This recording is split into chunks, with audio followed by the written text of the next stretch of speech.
এখন ট্রাম্প অ্যাডমিনিস্ট্রেশনের মধ্যে দিয়ে তারা এই নিউ মিডল ইস্টের যে কাজ সেটাকে এখন পুরোভাবে চালু করতে চাচ্ছে এবং এটার যে রূপ এটা তারা দিতে চাচ্ছে।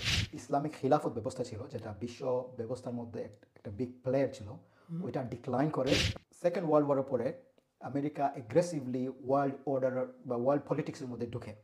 আর যে ওয়ার্ল্ড অর্ডার ফ্রান্স এবং ব্রিটেন ডমিনেট করতো, এটা ফ্রান্স এবং ব্রিটেনকে সাইডলাইন করে আমেরিকা সেটাকে সর্ট অফ ইউজার্ভ করে। Now America as a ideological super power they said যে এরকম চলতে পারে না, we need a new way of dominating and maintaining the world order। এই ওয়ার্ড স্টেবিলিটি এটা ডোনাল্ড ট্রাম্প ইনহেরিট করেছে বাইডেন থেকে, আর বাইডেন ইনহেরিট করেছে ডিপ স্টেট আমেরিকা থেকে। মিডল ইস্টের যে ruler as you named bin Salman, king Abdullah, Sisi from Egypt, তারা they're using this as a bargaining chip। আমরা যেভাবে প্রতিনিয়ত বলে আসছি, ফিলিস্তিন দখলমুক্ত হওয়ার আগ পর্যন্ত কোনো কিছুকে বিজয় বলা যাবে না।